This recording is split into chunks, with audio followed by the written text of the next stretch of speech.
테슬라 주가를 보면 장 초반 저점보다는 많이 회복한 모습입니다. 이번 실적 발표에서 인도량 예상치를 잇돌았고요. 거의 3년 만에 가장 저조한 수치였습니다. 그리고 오늘 발표될 대통령의 관세 정책도 기다리고 있는데요. 이건 자동차 업계 전반에 영향을 줄 걸로 보입니다. 지금 이 주제에 대해 얘기 나눠볼 분은 전 포드 CEO 마크 필즈입니다. 예전에 허츠 CEO도 맡았던 분이죠. 특히 이런 날 CNBC 기고자로 함께 해주셔서 정말 반갑습니다. 지금 상황에서 가장 눈에 띄는 건 뭐라고 보세요? 테슬라만 보더라도 요즘 시장 점유율이 계속 떨어지고 있잖아요. 아니면 오늘 발표될 대통령의 관세 정책, 그리고 그게 자동차 업계에 미칠 영향이 더 중요하다고 보시나요? 네, 이번 분기는 테슬라에게 여러모로 잡음이 많았던 시기였다고 봅니다. 연간 기준으로 보면 매출이 13%나 줄었고 중국, 유럽, 미국 같은 주요 시장들에서 등록 데이터 기준으로 점유율이 줄어들고 있는 흐름도 보입니다. 이번 분기에만 해도 몇 가지 이슈가 겹쳤습니다. 우선은 가장 잘 팔리는 모델 Y의 일부 변경 작업이 있었고요. 전 세계 4개 공장에서 그에 따른 점원 작업이 있었기 때문에 생산에 차질이 생긴 거죠. 그리고 또 하나는 일론 머스크가 트럼프 쪽과 엮이면서 테슬라가 얼마나 평판 리스크를 입었는지도 변수였죠. 그래서 전반적으로 보면 정말 잡음이 많은 분기였다고 생각합니다. 그래서 저는 이 분기가 정말 중요한 분기라고 봐요. 1분기에 그런 생산 중단 이슈 같은 외부 요인들이 빠지고 나면 그제야 비로소 테슬라의 실질적인 수요가 드러날 거라고 생각합니다. 머스크가 정치적으로 얽힌 상황 속에서 그게 수요에 어떤 영향을 주는지도 더 명확히 보이겠죠. 그렇죠. 테슬라는 이번 관세에서 아마 가장 영향이 적은 쪽이랍니다. 미국 내에서 생산한 차량은 대부분 미국 내에서 소비되니까요. 네, 테슬라가 관세 영향은 가장 적게 받는 편이긴 합니다. 하지만 1분기에만 봐도 생산량이 판매량보다 3만 대나 더 많았어요. 그래도 상대적으로 덜 타격받은 건 맞습니다. 그런데 이번 관세의 영향을 피할 수 있는 차는 없습니다. 트럼프는 이걸 자동차 산업의 해방의 날이라고 부르고 있지만 저는 오히려 시험의 날에 가깝다고 봅니다. 왜냐면 이번 조치로 제조 원가가 올라갈 수밖에 없거든요. 그리고 결국 자동차 회사들은 고민해야 할 겁니다. 자동차의 그 가격에 반영할 것이냐, 아니면 회사의 마진을 줄이느냐 사이에서요.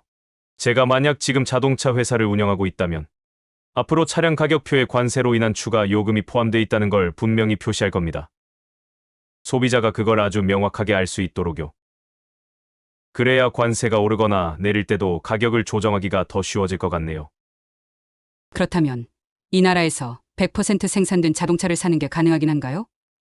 지금 전 세계 공급망이 너무 복잡하다는 건 말씀하셨지만요. 그렇다 해도 완전히 미국산 자동차를 만드는 게 가능하긴 한가요? 지금은 전혀 불가능하다고 봅니다. 현재 미국에서 조립되는 차량을 보더라도 부품의 45에서 50%는 해외에서 들어옵니다. 이런 공급망은 수십 년에 걸쳐 형성되어 온 거고요. 이걸 단기간에 바꾸는 건 엄청난 비용과 시간이 드는 일입니다. 결론만 말씀드리면 불가능합니다. 물론 트럼프 행정부가 뭘 하려는 건지는 이해합니다.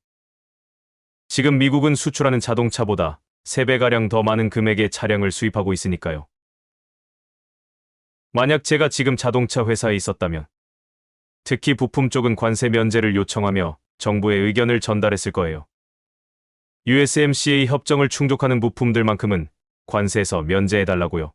하지만 트럼프 대통령이 지금 보고 있는 건 자신의 지난 임기 때와 비교해서 멕시코로부터의 수입이 3배 가까이 늘었다는 점이에요. 그중 상당수는 중국 업체들이 멕시코에 공장을 짓고 미국의 수입 관세를 피하려는 움직임 때문이기도 하죠. 비트코인이 최근 단기 저점 부근까지 다시 내려오고 있는 것 같습니다. 한때 8만 달러 아래로 내려갔던 적이 있었지만 지금은 아직 그 수준까지는 떨어지지 않았죠. 확실히 리스크 오프 분위기인 거죠? 그리고 나스닥이 하락하면 비트코인도 함께 떨어지는 경향이 있습니다. 하지만 동시에 연준이 금리를 더 내리거나 태도가 완화적으로 바뀌면 비트코인에겐 꽤 호재할 수 있죠. 그래서 만약 이번 주 금요일에 그런 시그널이 나온다면 지금 이 비트코인을 조금씩 모아가기 괜찮은 시점일까요?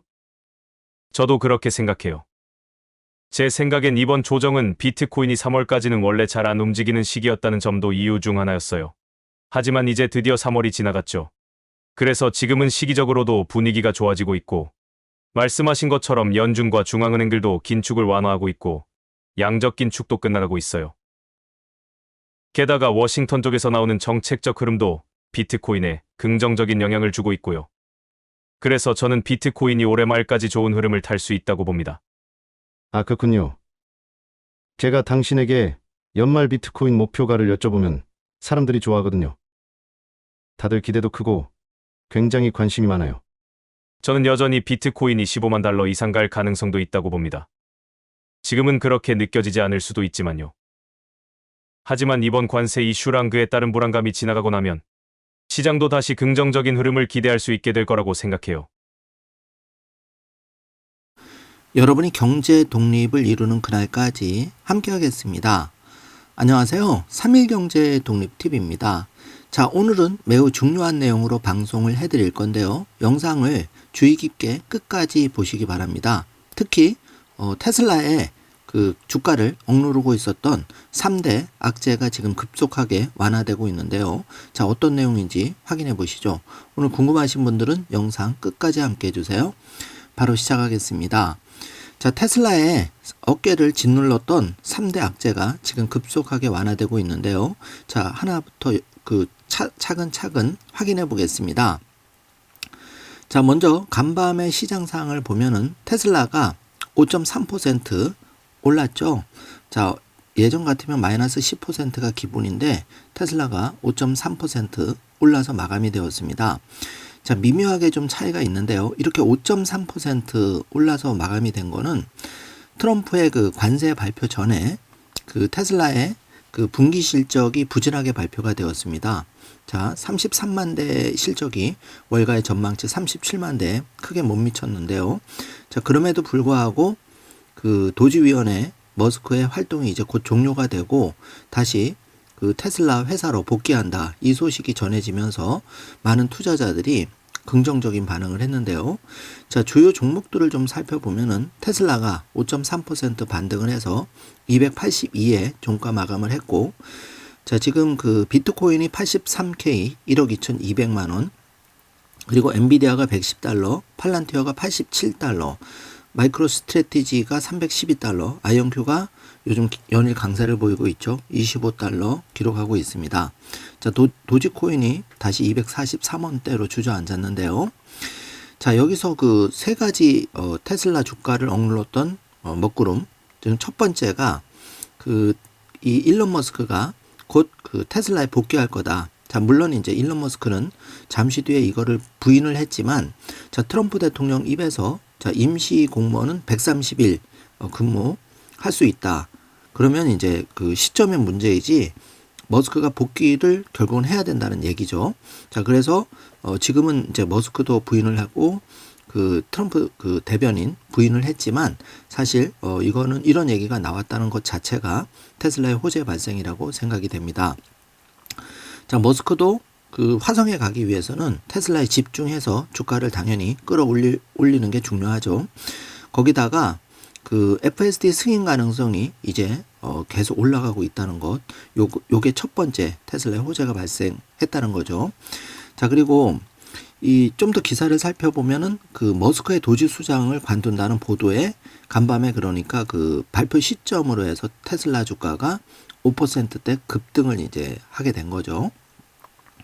자, 그리고 나서 이 처음에 테슬라 주가 출발할 때는 밀려서 시작을 했죠. 5% 하락을 해서 254에서 출발을 했는데 이 머스크의 테슬라 복귀 소식이 알려지면서 5.3% 상승해서 282로 마감이 되었고, 그 이후에 이제 그 트럼프 대통령 관세 정책이 발표가 되었죠.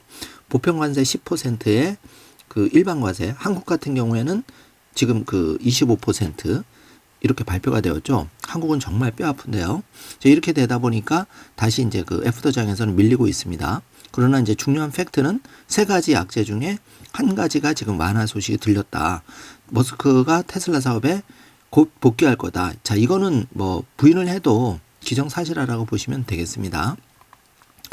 자, 그래서 그 언론 매체 폴리티코가 관련해서 이제 이런 보도를 머스크의 그 복귀 그 소식을 알렸는데 여기에 대해서 이제 백악관 캐롤라인 레빗 대변인은 즉시 이 기사에 대해서 쓰레기라고 반박을 하면서 머스크 또한 X를 통해서 완전 가짜 뉴스다 이렇게 확인을 해 주었지만 결국은 트럼프 대통령의 언급처럼 머스크가 본인을 위해서도 이제 복귀할 수밖에 없다. 왜냐하면 이제 이렇게 테슬라에 대한 방화, 공격, 주가 반토막 본인 책임이라고 이제 여러 번 이제 테슬라 지금 언급하고 있죠. 지금 각종 행사에서. 그러면서 이거를 이제 누구보다 잘 알고 있기 때문에 결국은 빠르면 5월 말 복귀할 수 있다. 자, 이렇게 이제 여러분이 체크해 주시면 될 것 같고요. 자, 두 번째 불확실성이 뭐냐 하면 이번에 그 가장 시장에서 테슬라 주가를 억눌렀던 요소가 바로 그 1분기 부진한 인도량. 자, 이거의 주요 원인은 모델 Y 주니퍼의 중국, 유럽, 그 전 세계 램프업 과정 때문에 이랬는데, 자, 이게 원래는 이제 35만 대, 6만 대도 기대를 좀 했었죠, 시장에서는. 그래서 월간은 37만 대를 예상을 했었고, 그 시장조사업체 팩트셋은 40만 4천 대까지 예상을 했는데, 자, 이게 이제 트로이 테슬라이가 35만 대에서 크게 못 미치는 33만 대로 지난해 2024년 동기 대비해서 무려 13%가 감소를 했는데, 자, 뒤집어서 생각하면은 이 모델 Y 주니퍼 생산 때문에 그 생산 라인을 잠깐 멈추고 이 기간이 이제 길었죠. 자, 이럼에도 불구하고 지금 중국에서 좋은 소식이 들렸죠. 모델 Y 주니퍼가 자, 1분기 제일 많이 베스트 셀링카에 등극됐다는 소식. 그리고 4월 2일 날 이제 대한민국에서 모델 Y 주니퍼가 론칭됐는데 서버가 마비될 정도로 지금 그 주문이 폭주했다 소식이 나왔죠. 자, 이게 이제 그 뒤집어서 생각해 보면 이제 바닥을 지나고 있다 이렇게 보시면 되겠습니다. 자, 관세를 좀 알아보면은 트럼프는 한국의 상호 관세를 25%, 중국의 34%, 일본이 24%, EU의 20%, 그리고 이제 상호 관세는 9일부터 시행이 되고 10% 기본 관세는 5일부터 적용을 할 거라고 이제 속보가 나왔는데, 자, 여기 그 세 번째 그 머스크의 테슬라 주식을 억눌렀던 세 번째 바로 그 트럼프 대통령의 관세 이제 발표가 되었습니다. 자, 발표되는 순간 자, 악재는 이제 현실이 되는 거고 이제 주가는 턴 어라운드 바닥 다지기를 할 수밖에 없는 거죠. 불확실성을 이제 시장은 제일 싫어하는데 어쨌든 관세가 25%든 보편 관세 뭐 상호 관세 10%, 기본 관세 10%, 뭐 상호 관세 25%에서 30% 이상 이게 발표되는 순간 이미 이제 그 악재는 더 이상의 악재가 아니라 이제 시장이 이걸 소화를 하는 거죠. 그렇기 때문에 테슬라의 찐바닥 사실 그 낸시 탱글러는 220에서 한 250 사이를 봤지만 그렇게까지 떨어질 것 같지는 않습니다. 그래서 지금은 이제 테슬라의 턴 어라운드 일론 머스크가 그래서 지금이 가장 쌀 때다고 얘기를 했죠. 주식을 사서 모아라. 얼마 전에 얘기를 그 일론 머스크가 했죠. 직접. 자, 그래서 여러분 짧은 영상을 지금 두 개를 보셨는데 하나는 탐리가 이제 비트코인에 대한 전망을 하는 영상을 보셨고 또 하나는 이제 전 그 포드 CEO가 자, 테슬라의 그 관세 여파가 어떻게 밀지에 대해서 영향을 이제 그 인터뷰를 했는데 자, 이걸 보시면 이제 여러분이 느낄 수 있는 게 결국은 이런 이슈들이 그 시장이 소화를 하면서 테슬라는 결국은 탄탄한 펀더멘탈 때문에 그 488달러, 479달러 종가 기준으로 그렇게 빠르게 갈 수밖에 없다. 이거를 여러분 느끼셨을 겁니다. 자, 그리고 이어지는 영상 후반부의 그 영상에서는 마이크 셀러가 30분 정도 왜 비트코인을 미국에서 이제 채택하고 개인이나 기업이 비트코인을 가지고 있지 않으면 위험한지에 대해서 중요한 그 연설을 했는데 그 내용을 번역한 게 있으니까 그것도 꼭 정주행해 주시길 바라겠습니다. 자, 그러면 빠르게 그 X에 올라온 그 테슬라 소식을 좀 확인해 보고 왜 경제 독립으로 그 테슬라와 비트코인 플러스 알파를 하지 않으면 우리가 정말 심각한 위기에 처해질 수 있는지를 개인적인 의견이지만 여러분께 한번 말씀을 드려보겠습니다. 자, 먼저 그 옵티머스 봇이 지금 연말 2025년 12월 경에 그 테슬라 공장에 2,000대 직원과 함께 일을 하고 나머지는 이제 일반에 판매도 할 수 있다. 5,000대 생산 계획을 머스크가 그 며칠 전 발표를 했죠. 그런데 여기 지금 올라온 영상을 보면 옵티머스 봇이 정말 그 과거와 달리 사람처럼 이렇게 안전하게 걷는 모습을 볼 수가 있습니다. 그래서 일론 머스크는 여기에 대해서 정확한 액추에이터로 자동화가 가속화되고 있다. 자, 이걸 19시간 전에 올렸는데요. 자, 우리가 요거를 잘 체크하셔야 됩니다. 자, 그리고 사이버 트럭이 새로운 슈퍼차저의 이제 그 모습을 보고 있는데요. 자, 이게 미래지향적인 그 모습이죠. 자, 테슬라는 계속 혁신적인, 지금 순간에도 혁신적인 제품, 또 슈퍼차저, 그 소프트웨어 업데이트를 통해서 지속적으로 지금 발전하고 있다.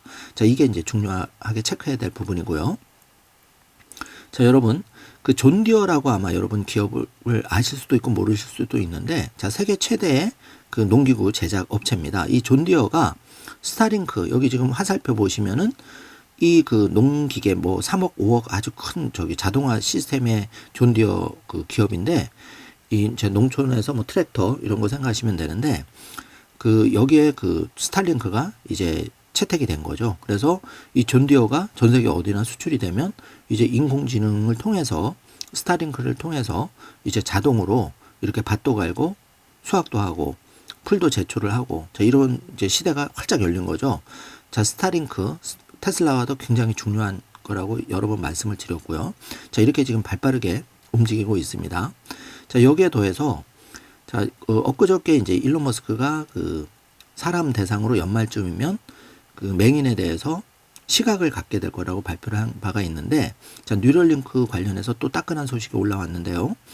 뉴럴링크가 전 세계 환자를 대상으로 해서 그 사지마비 이런 경우에 그 뉴럴링크에 이제 그 고객 등록을 해놓으면 이제 여기서 그 어떻게 보면 서비스를 받을 수도 있다는 얘기죠. 자, 이게 굉장히 중요한 내용입니다. 뉴럴링크도 지금 급속하게 발전을 하고 있고, 자, 이게 향후 이제 AI와 XAI 그룹과 결합할 경우에는 정말 발전 가능성은 가늠하기 힘들 정도인데요.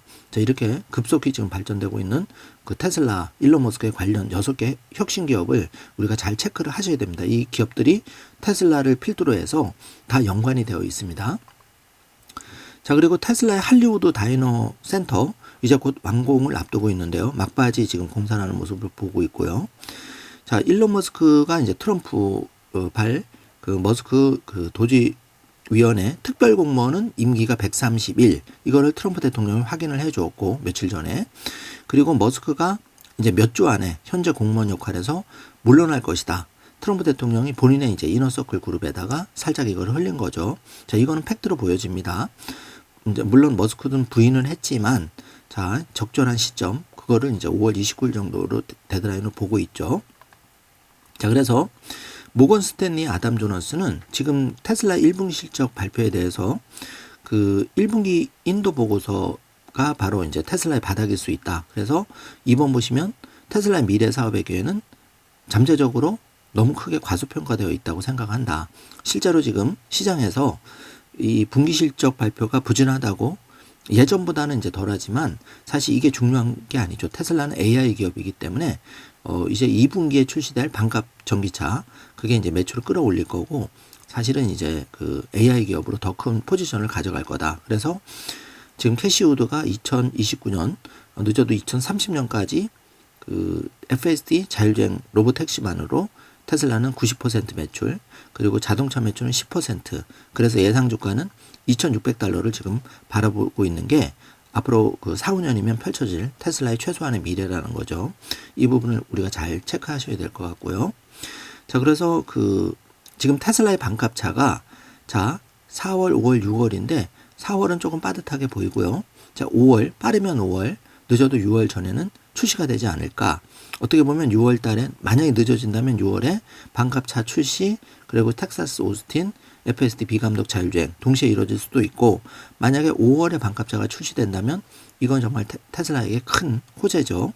자, 그래서 이제 그 4월인데 5월, 6월 이제 뭐 한 60여일 이제 앞으로 다가온 거죠. 이런 굵직한 이슈들이. 그래서 이 테슬라의 저렴한 차량 2분기 출시는 계속 일론 머스크가 그 확언을 해주고 있습니다. 한번 기대를 해보고요.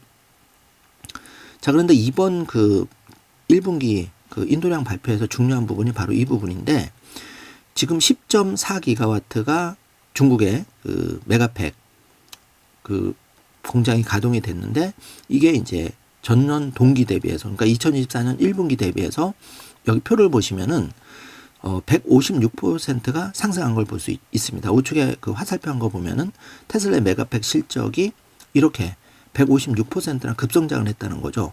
그런데 이제 상하이의 그 메가팩 램프업은 자, 이게 그 하반기로 갈수록 가소가 될 거니까 이거는 더 아웃퍼폼을 할 겁니다. 그럼 EPS에 당연히 기여를 할 거고, 테슬라는 지금이 찐바닥이 아닐까 이제 이렇게 사람들이 보고 있는 거죠. 왜냐하면 메가팩이 더 이제 그 자동차 매출과 합산이 된다면 더 좋은 이제 EPS 기여도가 나올 거고, 테슬라 주가는 바닥을 다지고 올라갈 확률이 매우 높은 거죠. 자, 그래서 그 1번과 2번을 보시면 생산은 테슬라가 이번에 1분기에 36만 대를 했는데 실제 인도량은 33만 대, 약 한 3만 대 정도, 2만 대 정도가 이제 미스가 됐는데, 자, 이거는 다행인 게 뉴 모델 Y가 지금 그 폭발적인 인기를 끌고 있다. 특히 한국만 경우에만 봐도 서버가 마비될 정도로 지금 주문 폭주가 밀리고 있다고 합니다. 자, 이 부분이 이제 2분기에 정말 그 테슬라가 날아갈 수 있는 근거가 되는 거고요. 자, 그래서 탐리의 그 인터뷰 영상을 보셨는데, 탐리는 자, 이제 4월 2일 보편 관세가 이제 발표가 됐죠. 자, 이제 V자 반등 예견하고 있습니다. 테슬라 투자에 대해서도 긍정적인 지금 인터뷰를 하고 있고요. 자, 그래서 그 일론 머스크가 그 중국에서 1분기 테슬라의 모델 Y 주니퍼가 지금 그 판매 1위를 한 거죠. 그래서 이걸 트윗을 달고 있고, 자, 이게 이제 중요한 거죠. 램프업 과정은 이제 끝났고 그 공백이 사라졌고 2분기에는 더 좋아질 일만 남은 거죠, 현재는. 그리고 또 인도에서 미국의 그 미국 수입품에 대한 관세 인하를 고려하고 있다는 소식이 알려졌는데, 자, 이게 이제 중요한 게, 자, 이렇게 되면 테슬라가 이제 인도 공장을 못 지은 이유가 그 높은 관세 때문에 그랬는데, 자, 이게 그 트럼프의 그 관세 전쟁 때문에 인도가 자, 테슬라에 대해서 예를 들어서 좀 관세를 많이 낮춰주거나 제로로 해준다면 이제 기가 인디아가 현실로 될 수가 있다는 겁니다. 그렇게 되면 중국 시장에 의해서 앞으로 중국 시장보다 더 커질 인도 시장에서 테슬라에 굉장히 우호적인 상황이 벌어지는 거죠. 자, 이것도 한번 기대를 해보고요. 자, 그런데 이제 그 데나이브스는 경계감을 나타내고 있습니다. 자, 트럼프의 관세에 대해서 최악의 시나리오보다 더 나쁘다고 웨드부시의 데나이브스는 말해서 사실 변동성은 당분간 이어질 거라고 보여집니다. 왜냐하면 이제 트럼프가 계속 관세 전쟁을 할 수는 없지만 적어도 상반기에는 계속 그 줄다리기를 해야 되기 때문에, 자, 이런 부분은 우리가 좀 견뎌 나가야 될 부분이고요. 다만 이제 테슬라의 찐바닥은 어느 정도 확인이 되었다. 자, 이렇게 보시면 되겠습니다. 자, 그래서 한국이 지금 25%의 관세를 맞게 되었고요. 중국이 34%를 맞게 되었는데, 자, 한국은 지금 안팎으로 어려움을 당하고 있죠. 이걸 슬기롭게 좀 극복을 했으면 좋겠습니다. 자, 그리고 지금부터가 정말 중요한 얘기인데요. 여러분이 경제독립 씨앗으로서 테슬라와 비트코인 플러스 알파를 소홀히 했을 때 여러분이 겪게 되는 일을 지금부터 적나라하게 보여드릴 텐데요. 자, 2025년 4월 기준으로 여러분이 이제 국민연금 대부분 가입해 있을 텐데요. 자, 지금 국민연금을 받게 되는 연령대는 63세, 2027년부터 이제 그 연금 개시가 되는데, 연금의 그 국민연금의 평균 월 지급액은 66만 원입니다. 자, 시골 같은 데는 보통 2, 30만 원 우리 어머님들, 아버님들이 아주 작은 금액을 받고 계시죠. 자, 그런데 이 국민연금이 많이 부족하죠. 우리가 생활비, 뭐 도시 기준으로 하면 200만 원이 있어야 그래도 생활을 할 수 있을 정도인데, 자, 여기 국민연금이 평균적으로 66만 원, 그리고 이제 우리가 그 노인이 되면 노인 일자리가 있습니다. 그래서 노인 일자리가 적게는 월 29만 원에서 76만 원 정도 있는데, 자, 이걸 두 개를 합쳐도 142만 원이라는 거죠. 자, 여러분, 우리가 월 생활비 쓰는 걸 생각하면 이 142만 원이라는 소득이 국민연금과 노인 일자리를 통해서 버는 소득이 너무나 작다는 걸 우리가 뼈저리게 알 수가 있는데요. 자, 문제는 이런 국민연금조차도 그 2056년에 고갈이 된다는 겁니다. 그래서 자, 우리가 20대 자녀를 둔 부모님이라면 여기를 잘 봐주십시오. 자, 현재 1998년 1월생인 자녀가 있다. 나이는 27세죠. 자, 이 자녀가 앞으로 국민연금을 받기 위해서는 65세까지 꼬박 기다려야 되는데요. 국민연금 보험료를 내면서 꼬박꼬박 기다려야 되는데, 자, 현재 국민연금의 그 납입액은 1224조 원입니다. 기금 운영 수익과 합쳐서. 그런데 기금 고갈 시점은 2064년인데 자, 이때가 되면은 정말 심각한 게 우리 20대 자녀가 불입한 금액은 여기 보시면은 3억 2천만 원 정도를 국민연금에 따박따박 냈는데 자, 세상에 얼마를 받게 되실지 보면은 그냥 고작 3천만 원 정도를 그 수령하는 겁니다. 그래서 바로 국민연금이 이제 고갈이 되기 때문에 우리 자녀는 심각하게 채 2년도 받지 못하고 그러니까 여기 보면 딱 1년 10개월을 받고 국민연금이 고갈되는 거죠. 자, 그렇게 되면 내 돈으로 우리 자녀가 20대 자녀가 정부에 3억 2천만 원을 불입을 했는데 국민연금을 불입했는데 국민연금이 1년 10개월 만에 고갈이 돼버리니까 나는 고작 3천만 원 받고 2억 9천7백만 원을 손해본 겁니다. 자, 이게 여러분 잘 믿어지지 않겠지만 현실입니다. 이게. 그런데 자, 그러면 우리가 정부나 국민연금을 믿을 수가 없잖아요. 그래서 만약에 테슬라 주식을 동일한 조건으로 국민연금을 불입하지 않고 내가 3억 2천7백만 원을 그 예를 들어서 국민연금 받는 그 매월 납입하듯이 투자를 했다면 놀라지 마십시오, 여러분. 월 지급액이 294만 원이 됩니다. 100살까지 평생 받는 거죠. 자, 그런데 자, 비트코인을 했다면 뭐 이건 금액이 너무 크니까 이제 생략하고요. 자, 은행 적금만 3% 은행 적금 불입했다고 해도 매월 225만 원씩 100세까지 받을 수 있는데 자, 국민연금은 내가 정말 뼈 빠지게 고생해서 불입을 해도 이렇게 받는 금액이 그 정부에 좋은 일만 해주고 나의 노후는 보장이 안 된다는 거죠. 자, 이게 매우 심각한 내용입니다. 꼭 확인해 주시고요. 수치는 약간 틀릴 수 있지만 이게 이제 인공지능이 이렇게 산출을 한 겁니다. 굉장히 신뢰도가 높죠. 자, 그래서 이 대한민국의 퇴직연금 수익률을 보시면 2022년 같은 경우에는 은행의 입출금 통장보다도 이자가 안 되죠. 0.02%. 그냥 내 돈 원금으로 쌓아놓은 것밖에 안 되는 충격적인 수익률. 자, 이런 수익률로 퇴직연금 DB가 205조 원, DC가 100조 원, 개인형 IRP 퇴직했을 때 75조 원. 그래서 382조 원이 이제 내가 사적으로 준비를 하는 거고 정부의 국민연금이 1035조 원인데 저희 다 합치면 이제 1788조로 대한민국이 65세부터 100세까지 먹고 살아야 되는데 이마저도 형편없는 운영 수익률과 그 기금이 지금 2056년에 고갈되죠. 이번에 그 여야가 합의해서 개정됐다 하더라도 56년 바로 그 몇 년 뒤만 연장이 됐을 뿐 결국은 고갈이 된다는 겁니다. 그래서 충격적이게도 우리 자녀가 65세 되는 시점에서는 고작 그 66세나 67세 전에 연금이 끝난다는 겁니다. 매우 심각한 거죠. 그래서 지금 준비를 해야 되는데 이러다 보니까 2030 지금 20대 30대가 국민연금 개혁에 대해서 압도적으로 반대를 하는 거죠. 자, 이건 정말 내 돈을 내서 정말 그 앞세대를 그냥 부양하는 것밖에 안 된다. 상당히 일리가 있습니다. 그래서 경제 독립을 위한 최소한의 테슬라, 비트코인, 플러스 알파 이게 최소 조건일 수도 있습니다. 물론 개인적인 의견이니까 여러분 참고만 해주시기 바랍니다. 그렇지만 대비는 하셔야 된다. 이런 자료를 보면 생각을 하셔야 되고 자, 그러면 자, 5, 60대는 지금 안 심어도 되느냐? 이 자료를 잘 봐주십시오. 지금 1969년 12월생이라고 가정을 해보면 자, 여태까지 여러분이 국민연금을 냈다면 한 1억 2천만 원 정도를 좋은 직장에 다녔다면 불입하셨을 텐데 자, 이게 바로 주는 게 아니죠. 그 65세 받으니까 적어도 60세까지는 3, 4년을 더 불입을 해야 되는데 그 연금액이 3천만 원이라고 보면 여러분이 결국은 1억 5천만 원을 이제 국민연금에 납부하고 연금을 받을 텐데 자, 이 문제는 여기에 있습니다. 기금이 이제 고갈이 되기 때문에 여러분이 그 받다가 지금 그 기금이 고갈되면 2056년부터는 약 한 13년 정도를 못 받게 되는 겁니다. 100세 시대를 가정할 경우에.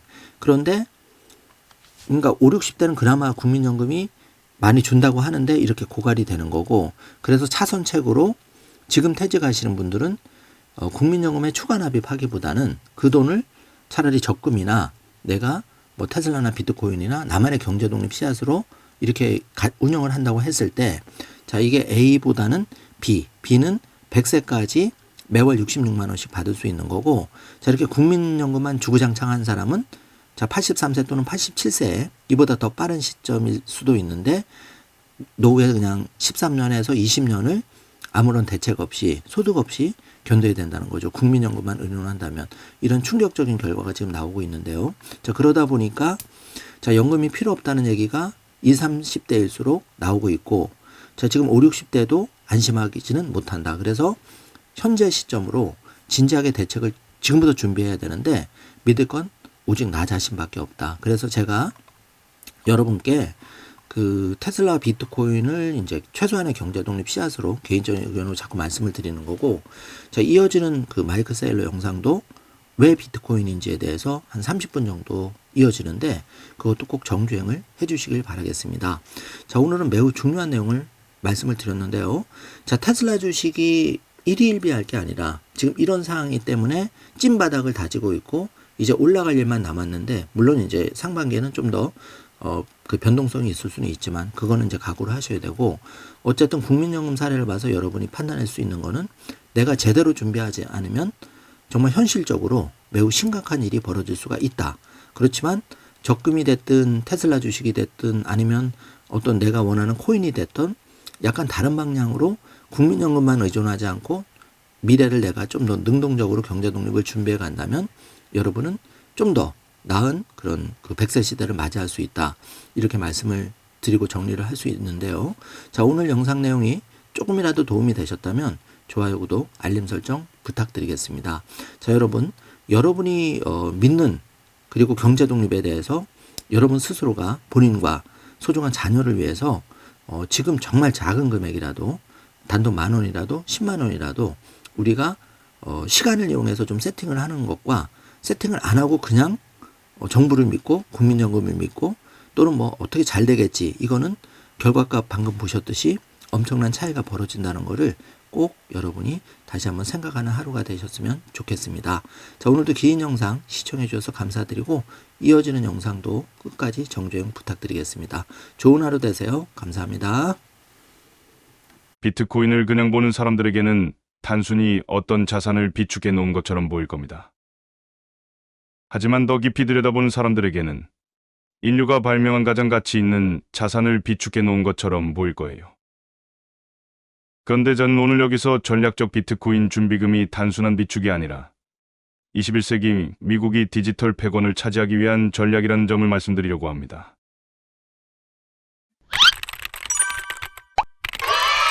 대통령께서는 미래를 내다보는 비전을 가지고 지난주 전략적 비트코인 준비금을 공식적으로 확립하셨습니다. 그리고 미국이 비트코인 초강대국이 될 것이라고 선언했죠. 지금 이 발표를 본 대다수의 사람들은 비트코인 초강대국이 무슨 의미인지조차 잘 모를 겁니다. 그리고 그것에 대해 깊이 생각해 보지도 않았겠죠. 저는 그 말에 영감을 받아 오늘 이 발표를 준비하게 되었습니다. 비트코인이 21세기 미국의 번영에 필수적인 이유는 무엇일까요? 이것이 바로 우리가 모두 고민해야 할 질문입니다. 전략적 비축 자산으로서의 비트코인을 설명하는 다양한 비유가 있습니다. 비트코인은 디지털 자본입니다. 만약 우리가 비트코인을 디지털 자본으로 본다면 단순히 소모되는 물건으로 볼 수 있을까요? 아니면 석유, 천연가스, 혹은 우라늄처럼 중요한 전략적 자산으로 봐야 할까요? 최소한 그리고 가장 단순하게 생각해보면 전략적 비트코인 준비금을 인류가 보유한 최상위 자산을 비축해 놓은 것이라고 볼 수도 있습니다. 그렇다면 이것의 가치는 얼마나 될까요? 앞으로 20년 동안 저는 비트코인이 미국의 3조 달러에서 최대 106조 달러의 가치를 가질 것이라고 생각합니다. 미국의 기업들이나 마이크로 스트래티지 같은 곳에서는 이미 비트코인을 기반으로 재무 구조를 재편하고 있습니다. 우리 회사는 48개월 전 2억 5천만 달러의 자산을 가지고 있었는데요. 그런데 불과 4년 만에 자산 규모가 450억 달러에 가까워졌습니다. 앞으로 20년을 내다보면 마이크로 스트래티지, 마라톤 디지털 홀딩스, 라이엇, 블록체인 같은 기업들이 비트코인을 준비 자산으로 축적하면서 20조에서 40조 달러의 가치를 보유하게 될 거라고 봅니다. 이것은 단순한 비유일 수도 있지만 굉장히 강력한 개념이에요. 하지만 치즈나 금, 혹은 금고에 묻혀있는 천연가스를 빌려주거나 금융자산으로 활용하거나 개발하는 것은 쉽지 않습니다. 그래서 더 강력한 비유로 비트코인은 디지털 부동산이라는 것입니다. 만약 여러분이 맨해튼의 5%를 소유하고 있고 그 땅이 100년 동안 가문에 의해 유지되어 왔다고 가정해 봅시다. 그런데 누군가가 어떻게 생활비를 마련할 건가요? 라고 묻는다면 여러분은 그냥 팔아버릴 겁니다. 라고 대답하지 않을 거예요. 대신 우리는 이 부동산을 임대하고 개발할 것입니다. 그 위에 건물을 세우고 사업을 운영할 것입니다. 혹은 금융 자산으로 활용할 것이고 담보대출을 받을 수도 있습니다. 라고 말하겠죠. 비트코인도 마찬가지인데요. 앞으로 20년 후 미국은 전략적 비트코인 준비금을 활용해 비트코인을 임대하고 개발하고 금융자산으로 활용하면서 연간 10조 달러의 수익을 창출할 수도 있습니다. AI 시대가 다가오고 있습니다. AI는 은행 계좌를 만들 수도 없고 신용카드를 발급받을 수도 없는데요. AI, 즉 인공지능 경제는 디지털 자본과 디지털 자산을 기반으로 구축될 것입니다. 그 규모는 100조 달러에 달하는 경제 시스템이 될 것이며 그 기반은 비트코인이 될 것입니다. 많은 사람들은 비트코인을 단순한 자산으로 생각하고 일부는 이를 부동산과 같은 재산으로 봅니다. 하지만 우리가 분명히 알고 있는 사실은 비트코인은 실제로 하나의 네트워크라는 것입니다. 그리고 이것은 단순한 네트워크가 아닙니다. 비트코인은 단순한 정보 네트워크가 아니라 에너지 네트워크이자 보존 네트워크입니다. 제가 10억 달러를 여러분에게 보낸다면 제 돈은 사라지고 여러분이 그 돈을 갖게 되죠. 이것이 바로 사이버 공간에서의 에너지 보존 법칙입니다. 즉, 비트코인을 디지털 에너지 네트워크로 바라보기 시작하면 이 네트워크를 통해 수십조 달러 규모의 디지털 경제가 의뢰될 것이라는 사실을 깨닫게 됩니다. 전 세계의 금융 시스템은 디지털 에너지 네트워크를 기반으로 다시 구축될 것입니다. 앞으로 4만 개의 은행이 실시간으로 자금을 주고받으며 거래를 처리하게 되겠죠. 결국 우리는 완전한 디지털 네트워크를 통해 매시간 수십억, 수백억, 혹은 수천억 달러를 이동시키는 시대에 도달하게 될 것입니다. 그러니 세상을 바라볼 때 디지털 에너지가 전 세계를 흐르는 모습을 상상해 보세요. 그리고 이런 질문을 던져보세요. 나는 이 흐름을 받아들일 것인가? 아니면 외면할 것인가? 이것은 매우 중요한 질문입니다. 여러분 중 일부는 X에서 발생한 사이버 정전과 여러 사이버 공격을 기억하는 분들도 있을 겁니다. 마지막이자 가장 중요한 비유는 이것입니다. 비트코인이 개방된 경제 시스템에서 자유롭게 흐르면 그것이 곧 글로벌 결제 네트워크가 됩니다. 하지만 비트코인을 방패로 활용하면 그것은 금융과 경제를 보호하는 강력한 방어 시스템이 되겠죠. 비트코인은 디지털 방어 시스템입니다. 비트코인의 의미 데이터, 인증, 그리고 거래는 그 누구도 멈출 수 없으며 조작될 수 없고 변조되지 않으며 알려진 어떤 사이버 위협에도 영향을 받지 않습니다. 미국의 상업, 군사, 그리고 금융 시스템을 디지털 에너지의 장벽 뒤에서 보호할 수도 있겠죠. 그리고 우리는 바로 그렇게 할 것입니다. 일론 머스크도 이렇게 말했죠. AI는 비트코인을 해킹할 방법을 모른다. AI는 여러분을 속여 돈을 빼앗을 수 있습니다. AI는 자신이 실제와 다른 존재라고 믿게 만들 수도 있습니다. 하지만 최신 암호화 기술을 기반으로 한 800엑사이시 규모의 디지털 장벽을 속일 방법은 없습니다. AI는 그 장벽을 뚫을 수 없습니다. 비트코인의 성장을 이끈 것은 무엇일까요? 지금 이 순간 비트코인은 세상에서 가장 강력한 힘이 되고 있습니다. 비트코인은 거의 60%의 성장률을 기록하고 있으며 현재 세계에서 8번째로 큰 자산이 되었습니다. 그리고 앞으로 48개월 안에 세계에서 가장 큰 자산이 될 것입니다. 그 이유가 뭘까요? 그것은 전 세계의 스마트 머니가 위험을 피해 과거에서 미래로 불안정한 곳에서 더 안전한 것으로 이동하고 있기 때문입니다. 그리고 그들은 자본을 통해 가장 눈에 띄는 방식으로 움직이고 있습니다. 이것은 세계부의 분포를 나타낸 지도입니다. 총 900조 달러 규모죠. 이 부를 용도별로 나눠보면 절반은 단순히 가치 저장을 위한 것입니다. 우리는 장기적으로 자본을 보존하기 위해 단순히 돈을 지키고 싶어 합니다. 나머지 절반은 어떤 용도로 활용되는 자산입니다. 즉, 이 자산을 활용해서 무언가를 하려는 것입니다. 그런데 이 450조 달러 규모의 가치 저장 자산을 자세히 들여다보면 심각한 문제가 있습니다. 이 장기 자본은 점차 소멸되고 있으며 엄청난 손실을 입고 있습니다. 왜 그럴까요? 화재, 홍수, 기근, 관세, 전쟁, 경쟁, 부식, 노후화 소송, 교통 문제 등 이 모든 것들이 자산의 가치를 갉아먹고 있습니다. 그 손실 규모가 얼마나 될까요? 매년 10조 달러에 달합니다. 그런데 사람들은 이렇게 묻죠. 비트코인의 용도가 뭐야?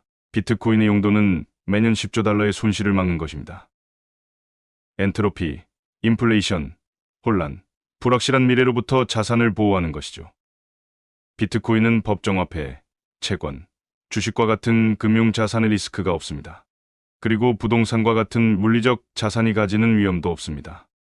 또한 모든 거래에서 신용 리스크를 없애고 있습니다. 즉, 우리는 점점 더 위험으로부터 벗어나고 있는 것입니다. 이 말은 위험 없이 돈을 보관할 수 있는 기회가 있다는 사실이 점점 퍼지면서 장기적인 자본이 비트코인 네트워크로 흘러들어오고 있다는 뜻입니다. 21세기 가장 위대한 디지털 혁신은 음악의 디지털화가 아닙니다. 사진, 통신, 페이스북 친구, 온라인 교육 영상의 변화도 아닙니다. 물론 이 모든 것들이 수조 달러 규모의 기업을 만들어냈죠. 하지만 가장 위대한 디지털 혁신은 자본의 디지털화입니다. 즉, 450조 달러 규모의 자본이 디지털화되는 것입니다. 그 가치가 얼마나 될까요? 그것은 세상의 절반을 차지하는 가치입니다. 이것이 바로 진정한 혁신입니다. 디지털 자본은 더 강하고, 더 빠르고, 더 스마트합니다. 전통적인 자산, 부동산 등에서 불편한 요소들이 모두 없어집니다.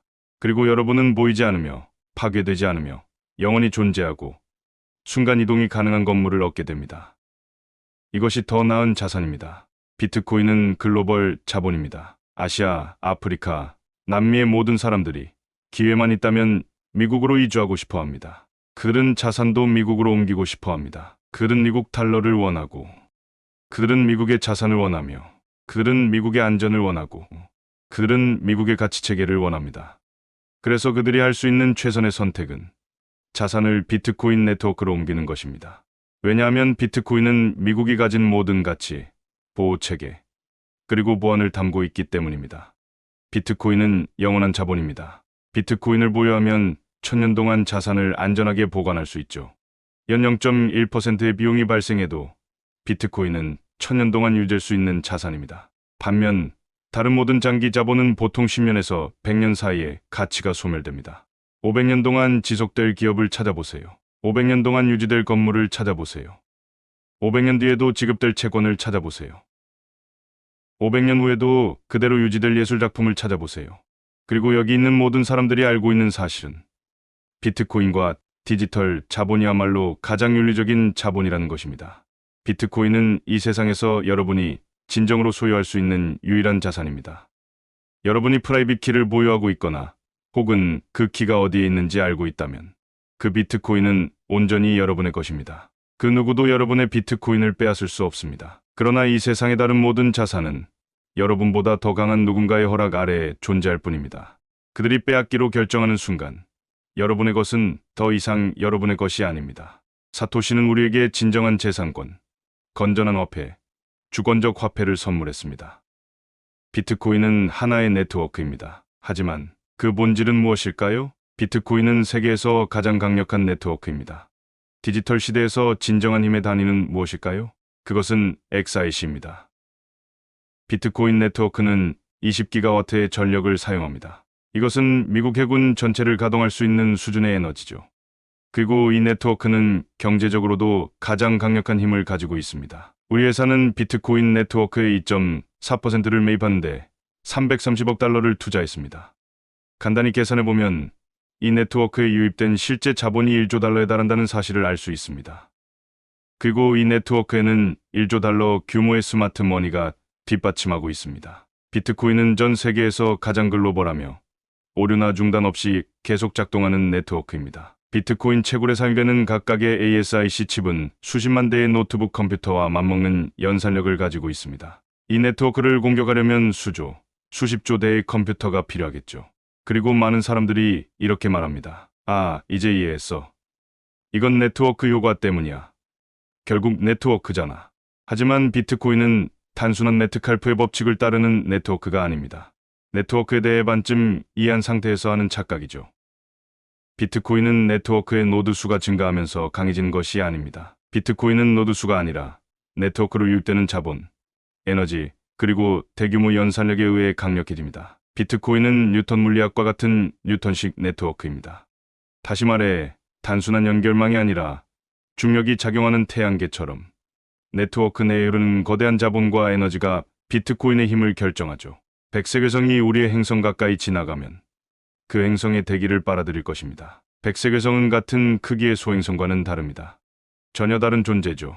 비트코인은 금융우주에서 가장 밝게 빛나는 존재입니다. 뜨겁고 강력한 에너지를 발산하는 중심체라고 할 수 있죠.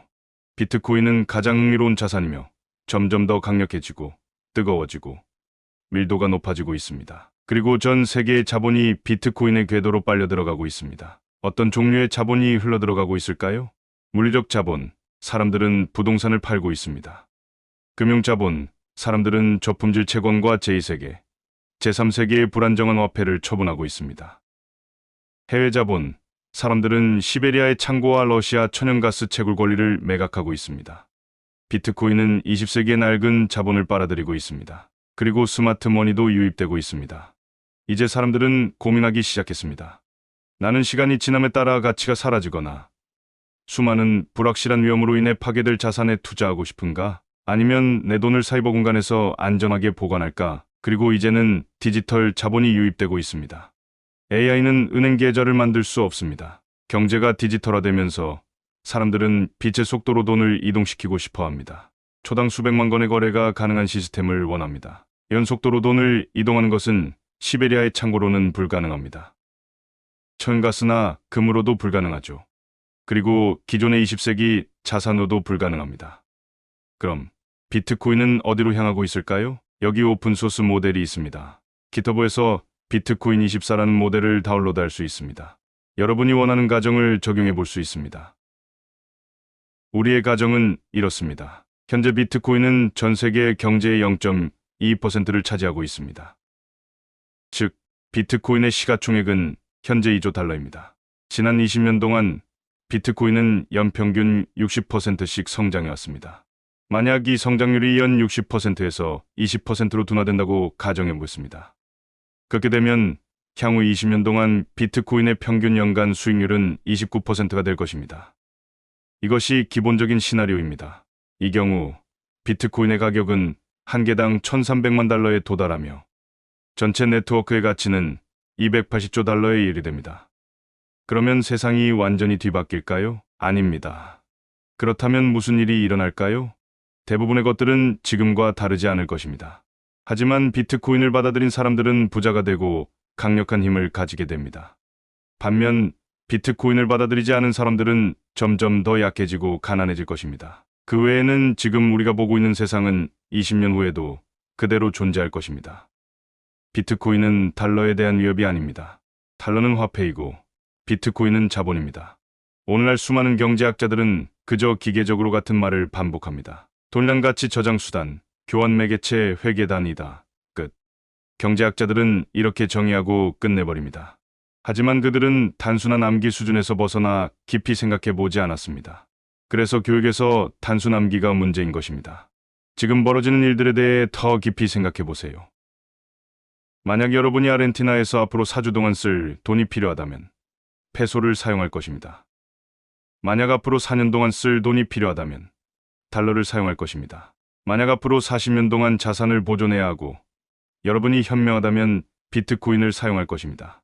달러는 경쟁하고 있습니다. 그러나 비트코인과 경쟁하는 것이 아니라 중국 위안화, 유로화, 엔화와 같은 다른 법정화폐들과 경쟁하고 있습니다.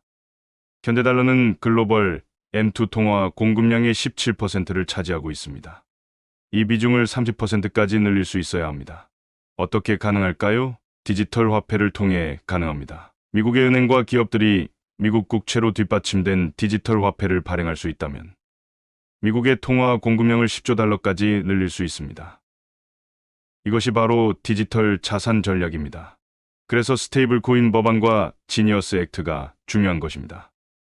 비트코인은 전 세계 자본의 1%도 되지 않습니다. 그럼 비트코인은 무엇과 경쟁할까요? 달러는 아닙니다. 비트코인은 부동산, 주식, 그리고 채권과 경쟁합니다. 부동산, 주식, 채권. 그런데 비트코인은 현재 전체 자본에서 1%에 불과합니다. 그럼 비트코인은 어디로 향하고 있을까요? 방금 1BTC가 1,300만 달러가 될 것이라는 전망을 보여드렸죠. 이 시나리오에서는 2045년까지 비트코인이 전 세계 자본의 13%를 차지하게 됩니다. 우리는 두 가지 전략을 가지고 있습니다. 첫째, 전 세계를 지배할 디지털 화폐를 확장하는 것입니다. 둘째, 전 세계를 지배할 디지털 자본을 확장하는 것입니다. 왜 미국은 비트코인 초강대국이 되어야 할까요? 자국의 영공, 우주 또는 사이버 공간을 통제하지 못하면 주권 국가로 남을 수 없습니다. 이건 너무나도 당연한 사실입니다. 그리고 정말 중요한 문제예요. 여기서 우리는 단순히 돈을 조금 버는 이야기를 하는 것이 아닙니다. 우리는 미국의 삶의 방식을 지키는 것에 대해 이야기하고 있습니다. 초강대국은 핵심 네트워크를 장악해야 합니다. 단순히 여기서 런던으로 비행할 수 있어야 하는 것이 아닙니다. 뉴욕에서 시카고까지도 비행할 수 있어야 합니다. 첫 번째 걸프전에서 무슨 일이 있었는지 보면 우리는 단 일주일 만에 이라크 영공을 장악했습니다. 이라크는 완전히 기능을 상실했습니다. 일부 사람들은 단 48시간 만에 기능이 정지되었다고도 말합니다. 미국이 영공을 통제하지 못하게 되면 이 나라는 48시간도 제대로 작동하지 못할 것입니다. 우리는 이를 어떻게 보호해야 할까요? 우리는 공군 기지가 있고 군용 항공기가 있습니다. 이것은 계속 발전하고 있으며 앞으로도 진화할 것입니다. 드론과 매우 정교한 방어 시스템이 존재합니다. 우리는 해상 항로를 개방해야 합니다. 이것은 1000년 동안 변하지 않은 진리죠. 카르타고인들은 이 사실을 알고 있었습니다. 그래서 로마가 그들을 멸망시켰죠. 카르타고인은 베네치아 함대를 파괴했습니다. 지중해에 있는 모든 항구는 베네치아의 항구이기도 했고 로마의 항구이기도 했으며 카르타고와 페니키아의 항구이기도 했습니다. 왜냐하면 초강대국이 되려면 반드시 해상항로를 개방해야 하기 때문입니다. 누군가 우리의 해상항로를 차단하면 우리의 경제는 무너질 것입니다. 일본은 2차 세계대전에서 이 사실을 깨닫게 되었습니다. 해양 패권을 유지하려면 해군 기지가 필요하며 적절한 함대를 운영해야 합니다. 초강대국은 사이버 채널도 반드시 개방해야 합니다. 그게 무슨 뜻일까요? 이는 디지털 정보가 오가는 통신 채널을 의미합니다. 하지만 그것은 디지털 에너지가 오가는 채널이기도 합니다.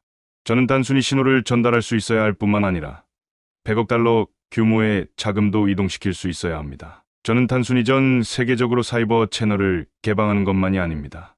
뉴욕과 도쿄 사이에서 정보를 주고받거나 에너지를 이동시키고 싶은 것만이 아닙니다. 만약 미국 내에서 사이버 공간을 통제하지 못하면 뉴욕과 시카고 사이에서도 정보를 이동시킬 수 없습니다. 사이버 공간을 잃으면 결국 디지털 경제도 잃게 됩니다. 만약 적이 여러분의 사이버 공간을 장악한다면 어떻게 하시겠습니까? 바로 어제만 해도 보셨겠지만 트위터조차 로그인할 수 없었습니다. 그렇다면 은행 계좌에 로그인할 수 없게 된다면 어떻게 되겠습니까? 사이버 패권을 확보하려면 비트코인과 채굴자들이 필요하며 그들은 ASIC 전문 채굴기를 가동하여 디지털 에너지의 장벽을 형성합니다. 그리고 그중 50% 이상이 자신이나 동맹국의 통제 아래에 있기를 바라야 합니다. 사이버 공간을 소유한다는 것은 무슨 의미일까요? 비트코인 초강대국이 되고 싶다면 우선 비트코인을 보유해야 합니다. 하지만 그것만으로는 충분하지 않습니다. 뉴욕시 전체를 소유하고 있다고 해도 뉴욕의 해상항로와 영공을 통제하지 못한다면 그것은 피로스의 승리에 불과합니다. 결국 오래 소유하지 못할 것이며 산산조각 날 것입니다. 네트워크를 반드시 통제해야 합니다. 사이버 네트워크, 즉 전 세계를 흐르는 디지털 에너지 네트워크를 장악해야 합니다. AI는 미래입니다. 컴퓨터와 AI는 우리보다 더 똑똑해질 것이며 더 빠르게 사고할 것입니다. 어느 순간이 오면 AI는 1초에 100만 번씩 사고하며 서로 소통하게 될 거예요. 세계에서 가장 강력한 경제를 만들고 싶다면 자동차는 스스로 운전해야 하고 로봇과 공장은 스스로 사고해야 합니다. 그리고 여러분을 위해 일하는 AI 에이전트도 1초에 100만 번씩 사고하며 유용한 일을 해야 하겠죠. AI를 운영하려면 디지털 에너지가 필요하며 이는 디지털 파워, 연산력으로 보호되어야 합니다. 그리고 디지털 상거래를 수행하기 위해서도 필수적이죠. 제가 디지털 상거래를 말할 때 단순히 아마존에서 작은 물건을 사는 것을 의미하는 것이 아닙니다. 전 세계의 모든 돈을 이동시키고 모든 자산을 보호하는 것을 의미합니다. 950조 달러 규모의 자산이 4천조 달러로 얻게 되는 이런 과정을 의미합니다. 그리고 지금 그 방향이 어디로 향하고 있는지는 너무나도 명확합니다. 디지털 에너지에 다니는 사토시입니다. 디지털 파워에 다니는 엑사이시고요. 그렇다면 비트코인 전략이 미국에 주는 이점은 뭘까요? 비트코인을 받아들이면 우리는 21세기의 경제를 선도할 수 있습니다. 전 세계의 모든 돈과 자본이 20세기 시스템에서 빠져나오고 있습니다. 과거에는 기존 시스템이 합리적이었고 모든 금융 전문가들은 20세기의 금융 원칙을 배웠습니다. 그들은 수많은 고정관념과 금융 규칙들을 배운 거죠. 그 규칙들은 아마 20세기에는 타당했을 거예요. 하지만 우리가 2차 세계대전을 치렀던 방식은 3차 세계대전에서는 통하지 않을 것입니다. 모든 군사 전략과 금융 전략은 한때는 옳았을지 모르지만 이제는 더 이상 유효하지 않습니다. 수조 달러 규모의 자본이 기존의 물리적 자산과 금융 자산에서 빠져나와 디지털 자산과 비트코인 네트워크로 유입될 것입니다. 제가 비트코인은 디지털 자본 네트워크다라고 강하게 주장하는 것처럼 들릴 수도 있을 것 같은데요. 하지만 저만 이렇게 주장하는 것이 아닙니다. 지난주 미국 대통령도 같은 주장을 했습니다. 데이비드 섹스는 금요일 밤 이렇게 말했습니다. 비트코인은 유일하게 완전히 탈중앙화된 암호화폐 자산이다. 비트코인은 특별한 자산입니다. 아마도 미래에는 또 다른 형태의 디지털 자본이 등장할 수도 있습니다. 하지만 현재 미국 정부는 비트코인 외의 어떤 디지털 자본도 인정하지 않습니다. 우리도 마찬가지죠. 그 이유는 암호화폐 세계에서 99%에 해당하는 네트워크 파워가 비트코인 네트워크에 집중되어 있기 때문입니다. 사이버 공간을 장악하고 미래를 주도하고 싶다면 반드시 비트코인을 소유해야 합니다. 비트코인을 받아들이고 달러를 강화해야 합니다.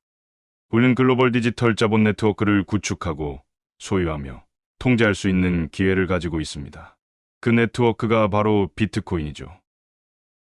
우리는 비트코인 준비금을 활용해 미국 달러의 가치를 뒷받침할 수 있습니다. 비트코인은 달러와 경쟁할 수 있는 유일한 통화 자산입니다. 만약 기업이나 기관에 자본을 공급할 수 있는 유동성이 높고 대체 가능한 자산이 필요하다면 그것은 부동산이 아니고 천연가스도 아닙니다. 예술작품도 아니며 사적 및 공적 주식 포트폴리오도 아니죠. 주식시장 지수조차도 아닙니다.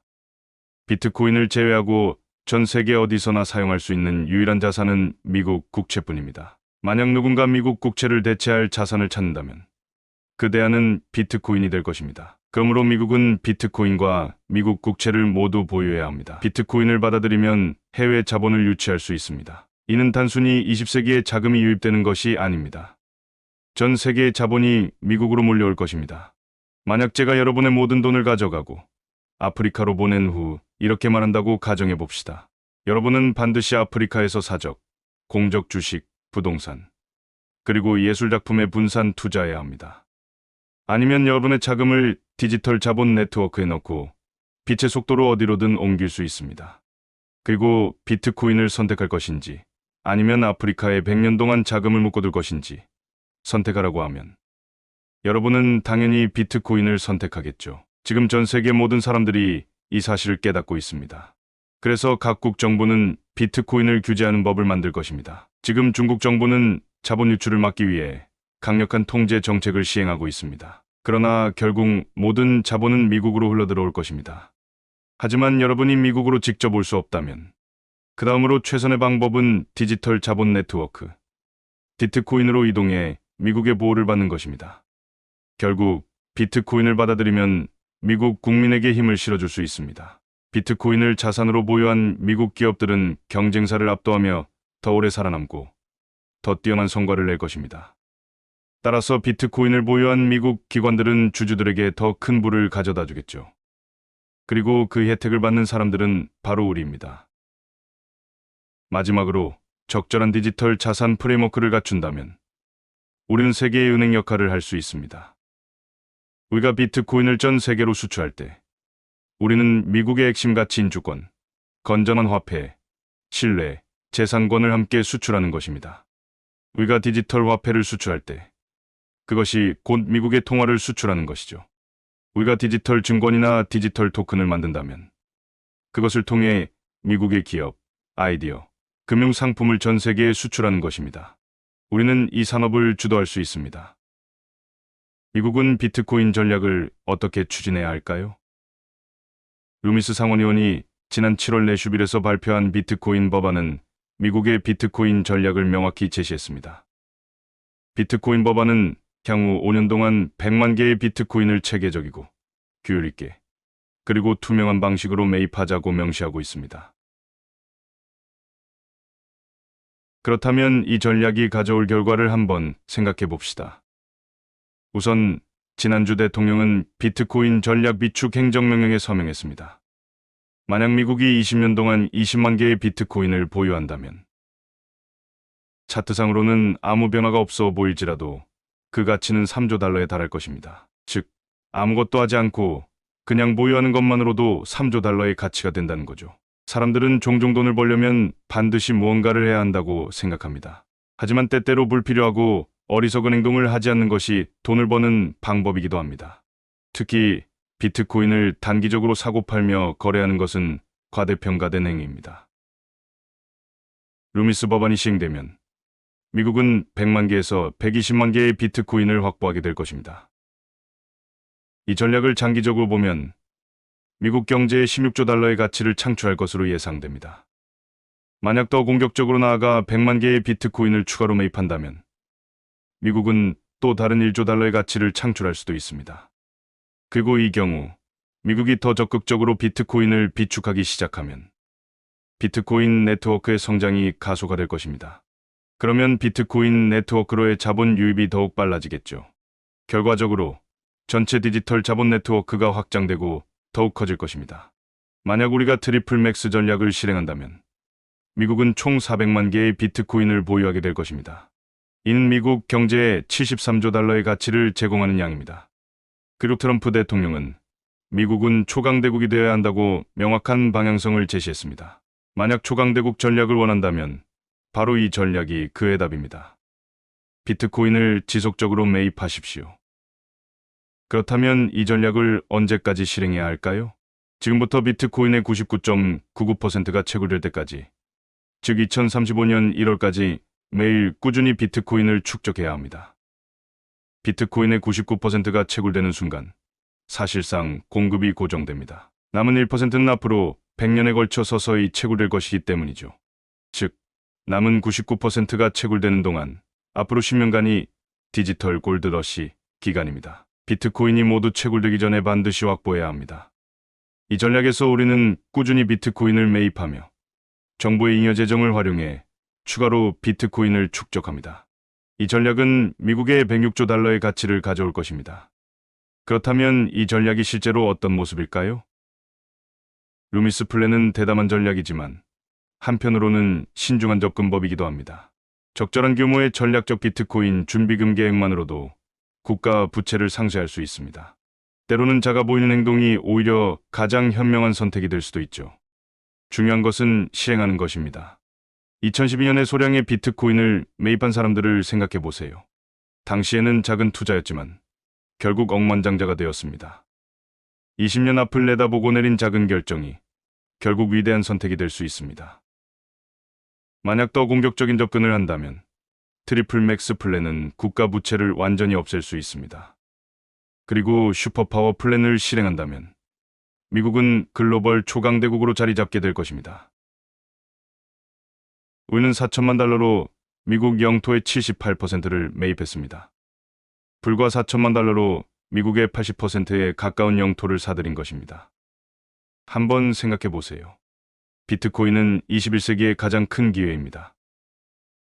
우리가 이 기회를 얼마나 체계적이고 적극적으로 활용하느냐에 따라 비트코인의 가치는 3조 달러에서 최대 106조 달러까지 갈 수 있습니다. 이런 기회는 자주 오지 않습니다. 인난 세기에 한번 올까 말까 한 기회입니다. 도널드 트럼프 대통령이 말했죠. 절대 비트코인을 팔지 마라. 마지막으로 한 가지 생각해 보세요. 만약 다른 나라가 비트코인 초강대국의 지위를 차지하도록 내버려둔다면 어떻게 될까요? 우리가 이 기회를 잡지 않으면 네트워크의 통제권을 그들에게 넘겨주는 것과 같습니다. 결국 전 세계의 부를 그들에게 내어주는 거죠. 세계의 디지털 에너지를 통제하는 적대적인 국가에 빈곤해지고 위협받을 위험을 감수해야 할 것입니다. 세상이 근본이제로 전환될 때도 누군가는 여전히 유리구슬을 움켜쥐고 있었습니다. 세상이 내연기관으로 바뀔 때도 여전히 증기기관을 고집할 수도 있었습니다. 록펠러가 석유를 내놓았을 때도 여전히 장작난로를 사용할 수도 있었습니다. 그리고 우리는 원자력 발전을 받아들이지 않았을 수도 있겠죠. 과거에도 우리는 엄청난 프로젝트를 진행한 적이 있습니다. 바로 맨해튼 프로젝트였죠. 그것은 핵에너지를 위한 대규모 투자였습니다. 여러분은 세계의 디지털 에너지를 통제하고 싶습니까? 이제 경제는 디지털 에너지를 중심으로 움직이고 있습니다. 그래서 21세기에는 번영할 것인가, 빈곤에 빠질 것인가, 이 두 가지 선택지만 존재할 뿐입니다. 비트코인은 미국의 필연적 운명입니다. 감사합니다.